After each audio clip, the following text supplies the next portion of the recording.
Nunca aposte a cabeça com o diabo. Edgar Allan Poe.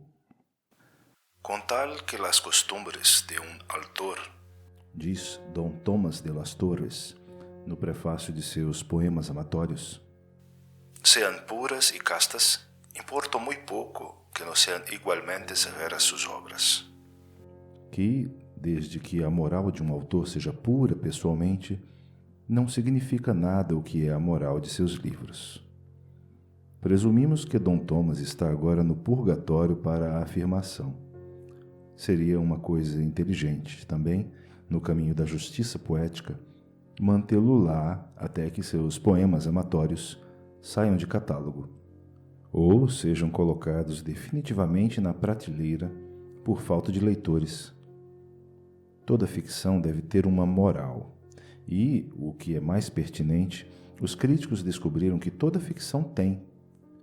Philip Melanchthon, há algum tempo, escreveu um comentário sobre a batracomiomaquia e provou que o objetivo do poeta era despertar o desgosto pela sedição.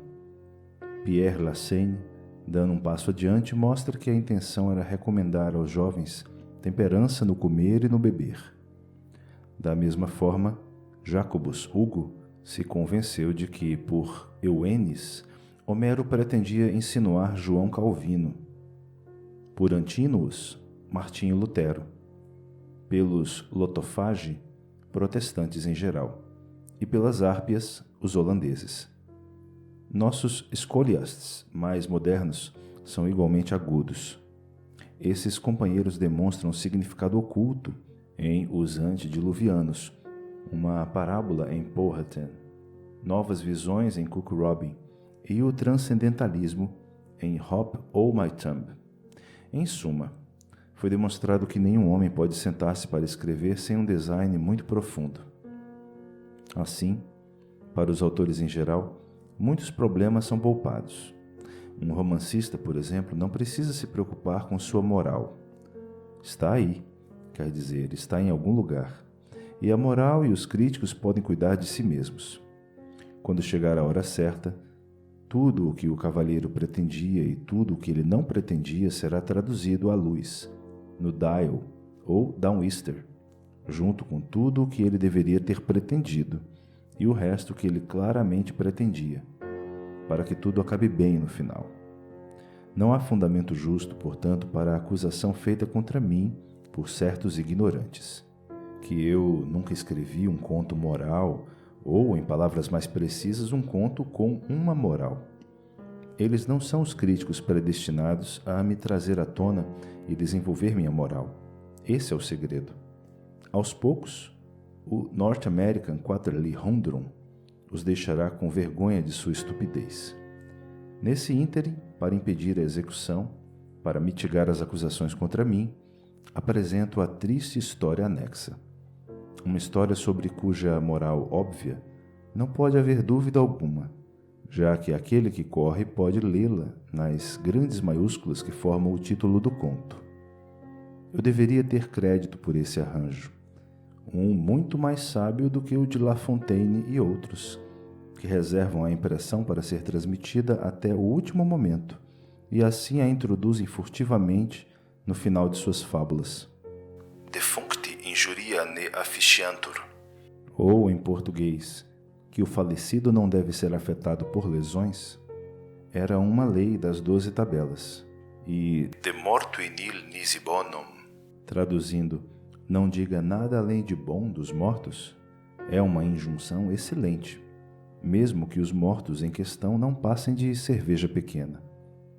Não é minha intenção, portanto, vituperar meu falecido amigo Toby Dammit. Ele era um cachorro triste, é verdade, e a morte de um cachorro foi que ele morreu, mas ele mesmo não tinha culpa de seus vícios. Eles cresceram a partir de um defeito pessoal de sua mãe. Ela fez o seu melhor para açoitá-lo quando criança, pois os deveres para sua mente bem regulada sempre foram prazeres, e bebês, como bifes duros ou as oliveiras gregas modernas, são invariavelmente os melhores para bater. Mas, pobre mulher, ela teve a infelicidade de ser canhota, e uma criança açoitada com a mão esquerda é melhor não ser açoitada. O mundo gira da direita para a esquerda. Não adianta chicotear um bebê da esquerda para a direita. Se cada golpe na direção correta expulsa uma propensão ao mal, segue-se que cada golpe em um oposto bate sua cota de maldade. Eu estava frequentemente presente nos castigos de Toby e, mesmo pela maneira como ele chutou, eu poderia perceber que ele estava piorando a cada dia. Por fim, vi, através das lágrimas dos meus olhos, que não havia esperança para o vilão. E um dia, quando ele foi algemado até ficar com o rosto tão preto que alguém poderia tê-lo confundido com um pequeno africano, e nenhum efeito foi produzido além de fazê-lo se contorcer e ter um ataque, eu não pude mais suportar. Mas caí de joelhos imediatamente e, erguendo minha voz, profetizei sua ruína. O fato é que sua precocidade no vício foi terrível. Aos 5 meses de idade, ele costumava entrar em tais paixões que não conseguia articular. Aos 6 meses, eu o peguei roendo um baralho de cartas. Aos 7 meses, ele tinha o hábito constante de pegar e beijar as meninas. Aos 8 meses, ele se recusou peremptoriamente a assinar o juramento da temperança. Assim, ele foi aumentando em iniquidade, mês após mês, até que no final do 1º ano, ele não apenas insistiu em usar bigode, mas contraiu uma tendência para praguejar e xingar, e para apoiar suas afirmações por meio de apostas. Por meio dessa última prática, pouco cavalheiresca, a ruína que eu havia previsto para Toby Demet finalmente o alcançou. A moda havia crescido com o seu crescimento e se fortalecido com sua força, de modo que, quando se tornou homem, mal conseguia proferir uma frase sem intercalá-la com uma proposta de jogo. Não que ele realmente fizesse apostas, não. Farei justiça ao meu amigo ao dizer que ele preferia botar ovos. Com ele a coisa era uma mera fórmula, nada mais. Suas expressões nesta cabeça não tinham nenhum significado ligado a elas. Eram palavrões simples, embora não totalmente inocentes. Frases imaginativas com as quais se completava uma frase. Quando ele disse, abre aspas, aposto com você, fulano de tal, fecha aspas, ninguém jamais pensou em aceitá-lo. Mas, mesmo assim, não pude deixar de pensar que era meu dever rebaixá-lo. O hábito era imoral, então contei a ele. Foi vulgar. Nisso eu implorei que ele acreditasse. Foi desacreditado pela sociedade. Aqui eu não disse nada além da verdade. Foi proibido por ato do Congresso. Aqui eu não tinha a menor intenção de mentir. Eu protestei, mas sem propósito. Eu demonstrei, em vão. Eu implorei, ele sorriu. Eu implorei, ele riu. Eu preguei, ele zombou. Eu ameacei, ele jurou. Eu o chutei, ele chamou a polícia. Eu puxei seu nariz. Ele assoou e se ofereceu para apostar a cabeça do diabo que eu não me aventuraria a tentar aquela experiência novamente. A pobreza era outro vício que a deficiência física peculiar da mãe de Demet acarretava em seu filho. Ele era detestavelmente pobre. E esta era a razão, sem dúvida, que suas expressões palavrões sobre as apostas raramente tinham aspecto pecuniário. Não sou obrigado a dizer que já o ouvi fazer uso de uma figura de linguagem como aposto $1 com você. Geralmente era aposto o que você quiser, ou aposto o que você ousar, ou aposto uma bagatela, ou ainda mais significativamente, aposto minha cabeça com o diabo. Esta última forma pareceu agradá-lo melhor, talvez porque envolvesse o menor risco, pois Demet tinha se tornado excessivamente parcimonioso. Se alguém o tivesse levado para cima, sua cabeça era pequena e, portanto, sua perda também teria sido pequena. Mas essas são minhas próprias reflexões, e não estou absolutamente certo de estar certo em atribuí-las a ele. Em todos os eventos, a frase em questão crescia diariamente em favor, apesar da grosseira impropriedade de um homem apostar seus cérebros como notas de banco.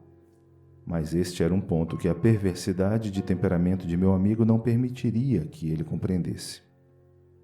No final, Ele abandonou todas as outras formas de aposta e se entregou ao aposto a minha cabeça com o diabo, com uma obstinação e exclusividade de devoção que não agradou menos do que me surpreendeu. Sempre fico descontente com as circunstâncias que não consigo explicar. Os mistérios forçam o homem a pensar, prejudicando assim sua saúde. A verdade é que havia algo no ar com o qual o Sr. Demet costumava dar expressão à sua expressão ofensiva. Algo em sua forma de enunciação, que a princípio me interessou e depois me deixou muito inquieto.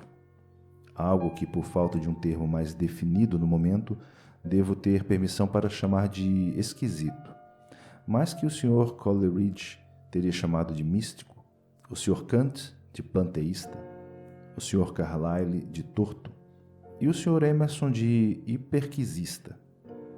Comecei a não gostar nada disso. A alma do Sr. Demet estava em estado perigoso. Resolvi usar toda a minha eloquência para salvá-lo. Jurei servi-lo como São Patrício, na crônica irlandesa. Dizem que serviu o sapo, isto é, despertou-o para um senso de sua situação. Eu me dediquei à tarefa imediatamente.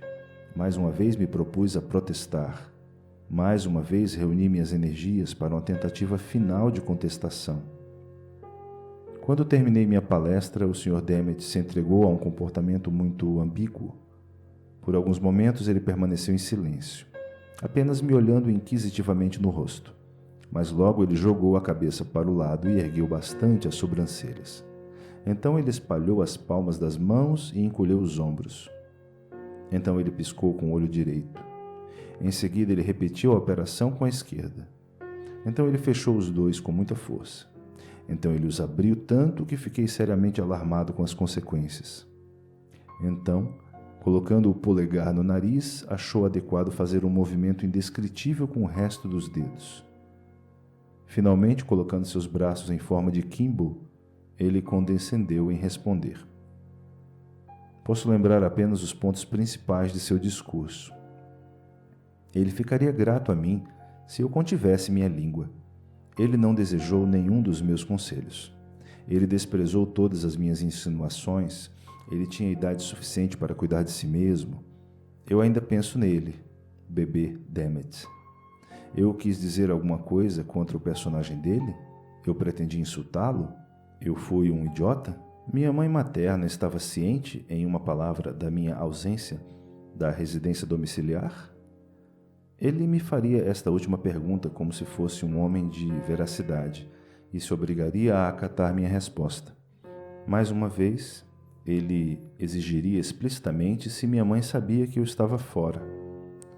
Minha confusão, ele disse, me traiu, e ele estaria disposto a apostar com a cabeça do diabo que ela não o fez. O Sr. Demet não parou para minha réplica. Virando-se sobre os calcanhares, ele deixou minha presença com precipitação indigna.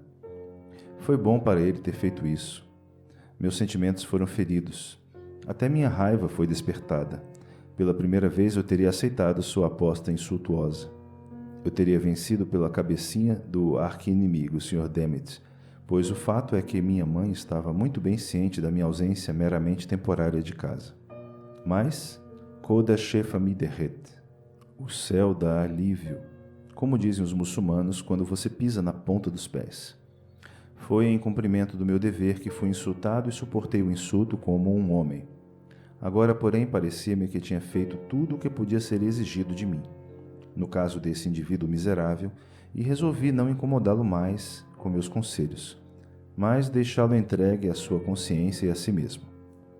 Mas, embora eu evitasse intrometer-me com meus conselhos, não consegui desistir de sua companhia por completo. Cheguei até a agradar algumas de suas tendências menos repreensíveis, e houve ocasiões em que me peguei elogiando suas piadas maldosas, como os epicuristas fazem à mostarda, com lágrimas nos olhos. Tanto me afligia profundamente ouvir suas palavras maldosas. Um belo dia, depois de passearmos juntos de braços dados, nossa rota nos levou na direção de um rio. Havia uma ponte e resolvemos cruzá-la. Estava coberta, como meio de proteção contra as intempéries, e a arcada, com poucas janelas, estava desconfortavelmente escura. Quando entramos na passagem, o contraste entre o brilho externo e a escuridão interna atingiu fortemente meu espírito. Não é assim com aquele do infeliz Demet, que se ofereceu para apostar a cabeça do diabo que eu estava com o quadril. Ele parecia estar de um bom humor incomum. Ele estava excessivamente animado, tanto que eu entretinha, não sei o que, de suspeitas desconfortáveis. Não é impossível que ele tenha sido afetado pelos transcendentais. Não estou bem versado, entretanto, no diagnóstico dessa doença para falar com decisão sobre o ponto, e infelizmente nenhum dos meus amigos do Dial estava presente. Sugiro a ideia, no entanto, por causa de um certo tipo de austero Mary Andrewismo que parecia afligir meu pobre amigo e o levou a fazer de si mesmo um grande idiota. Nada serviria a ele, exceto se contorcer e pular por baixo e por cima de tudo que cruzava seu caminho, ora gritando, ora ceceando, todos os tipos de palavrinhas estranhas e grandes, mas preservando o rosto mais sério do mundo o tempo todo. Eu realmente não conseguia decidir se chutava ou tinha pena dele. Por fim, tendo passado quase pela ponte, nos aproximamos do término do passeio, quando nosso progresso foi impedido por uma catraca de certa altura. Por isso fiz meu caminho em silêncio, empurrando-a como de costume. Mas essa virada não serviria à virada do Sr. Demet. Ele insistiu em pular a escada e disse que poderia cortar uma asa de pombo no ar. Bem, isso, conscienciosamente falando, não pensei que ele pudesse fazer. O melhor ponta de pombo em todos os tipos de estilo era o meu amigo Sr. Carlyle. E como eu sabia que ele não poderia fazer isso, não acreditaria que pudesse ser feito por Toby Demet. Eu, portanto, disse a ele em tantas palavras que ele era um fanfarrão e não poderia fazer o que disse.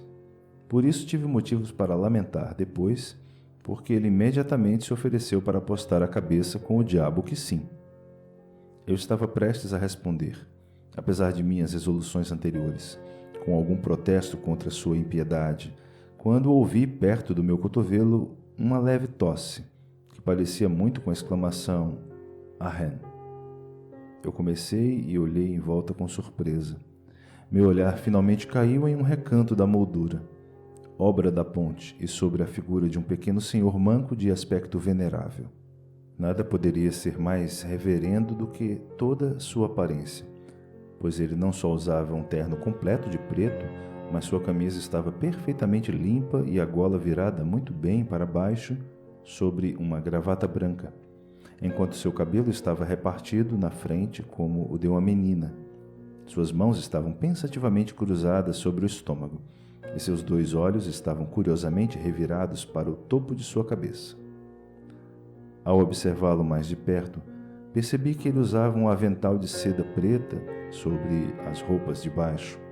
Isso foi algo que achei muito estranho. Antes que eu tivesse tempo para fazer qualquer observação, no entanto, sobre uma circunstância tão singular, ele me interrompeu com um segundo "aham". Não estava preparado para responder imediatamente a esta observação. O fato é que comentários dessa natureza lacônica são quase irrespondíveis. Eu conheci uma revisão trimestral que não gostou da palavra lorota. Não tenho vergonha de dizer, portanto, que pedi ajuda ao Sr. Demet. "Droga", eu disse. "O que você está fazendo? Não está ouvindo?" O cavalheiro diz "aham". Eu olhei severamente para meu amigo enquanto assim me dirigia a ele, pois, para dizer a verdade, fiquei particularmente intrigado, e quando um homem está particularmente intrigado, deve franzir as sobrancelhas e parecer selvagem, ou então com certeza parecerá um idiota. "Droga", observei, embora isso soasse muito como um juramento, do qual nada estava mais longe dos meus pensamentos.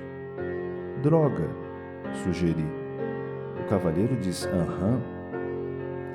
Não tento defender minha observação quanto à profundidade. Eu não achei profundo, mas tenho notado que o efeito de nossos discursos nem sempre é proporcional à sua importância aos nossos próprios olhos.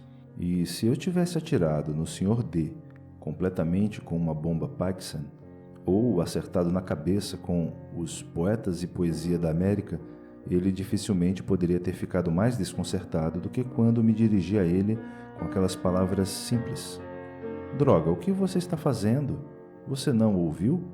O cavalheiro diz, aham. Você não disse isso? Ele engasgou longamente, depois de virar mais cores do que um pirata sobe correndo, um após o outro, quando perseguido por um navio de guerra. Você tem certeza que ele disse isso? Bem, em todos os eventos estou disposto a isso agora, e posso muito bem colocar uma cara ousada sobre o assunto. Aqui vai, então. Aham. Com isso, o velhinho parecia satisfeito. Só Deus sabe por quê. Ele deixou seu posto no canto da ponte, avançou mancando com um ar cortês, pegou Demet pela mão e apertou-a cordialmente, olhando o tempo todo para o rosto com um ar da mais pura benignidade que é possível à mente do homem imaginar. Tenho certeza de que você vai ganhar, droga, disse ele, com o mais franco de todos os sorrisos. Mas somos obrigados a ter um julgamento. Você sabe, por uma questão de forma. Aham, respondeu meu amigo, tirando o casaco com um suspiro profundo, amarrando um lenço de bolso em volta da cintura e produzindo uma alteração inexplicável em seu semblante, torcendo os olhos e baixando os cantos da boca. Aham, e aham, disse ele novamente após uma pausa, e nenhuma outra palavra além de aham. Eu alguma vez o conheci para dizer depois disso. Ahá, pensei eu, sem me expressar em voz alta. Este é um silêncio notável da parte de Toby Demet, e é sem dúvida uma consequência de sua verbosidade em uma ocasião anterior. Um extremo induz outro. Será que ele se esqueceu das muitas perguntas irrespondíveis que me propôs com tanta fluência no dia em que lhe dei minha última palestra? Em todo caso, ele está curado dos transcendentais. Aham. Aqui, respondeu Toby, como se tivesse lido meus pensamentos e parecido com uma ovelha, muito velha em devaneio. O velho agora o segurou pelo braço e conduziu-o ainda mais para a sombra da ponte, alguns passos atrás da catraca. Meu bom amigo, disse ele, é uma questão de consciência permitir que você corra tanto. Espere aqui, até que eu tome meu lugar ao lado da escada, para que eu possa ver se você vai passar por cima de forma generosa e transcendental e não omitir nenhum floreio da asa de pombo. Uma mera forma, você sabe. Eu direi 1, 2, 3 e já. Lembre-se, comece com a palavra já. Aqui ele assumiu sua posição ao lado da escada. Parou por um momento como se estivesse refletindo profundamente. Então olhou para cima e, eu penso, sorriu levemente. Então apertou os cordões de seu avental. Então deu uma longa olhada em Demet e finalmente deu a palavra conforme combinado. 1, 2, 3 e já. Pontualmente, ao ouvir a palavra já, meu pobre amigo deu início a um forte galope. O estilo não era muito alto, como o do Sr. Lord, nem ainda muito baixo, como o dos revisores do Sr. Lord, mas no geral eu me certifiquei de que ele iria limpar. E então, o que aconteceria se ele não fizesse? Ah, essa era a questão. E se ele não o fizesse? Que direito tinha o velho senhor de fazer qualquer outro pular? O pequeno e velho ponto e carrega um. Quem é ele? Se ele me pedir para pular, eu não vou fazer isso, é claro, e eu não me importo quem diabos ele é. A ponte, como eu disse, era arqueada e coberta de uma maneira muito ridícula, e havia um eco desconfortável sobre ela em todos os momentos. Um eco que eu nunca antes observei tão particularmente como quando proferi as 4 últimas palavras de minha observação. Mas o que eu disse, ou o que pensei, ou o que ouvi, ocupou apenas um instante. Em menos de 5 segundos desde sua partida, meu pobre Toby deu o salto. Eu o vi correr com agilidade e pular majestosamente do chão da ponte, cortando os mais horríveis floreios com as pernas ao subir. Eu o vi alto no ar, voando como um pombo para admiração logo acima do topo da escada. E é claro que achei uma coisa extraordinariamente singular ele não ter continuado a repassar. Mas todo o salto durou um momento, e antes que eu tivesse a chance de fazer quaisquer reflexões profundas, o Sr. Demet caiu de costas, do mesmo lado da escada de onde ele havia partido.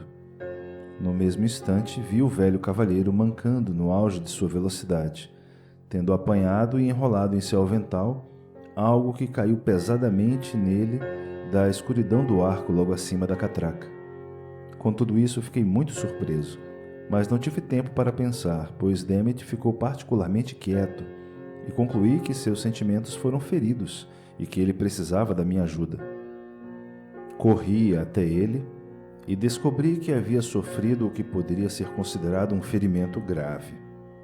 A verdade é que ele havia sido privado de sua cabeça, que depois de uma busca cuidadosa não consegui encontrar em lugar nenhum. Então decidi levá-lo para casa e mandar chamar os homeopatas. Nesse ínterim, um pensamento me ocorreu e abri uma janela adjacente da ponte, quando a triste verdade surgiu imediatamente sobre mim.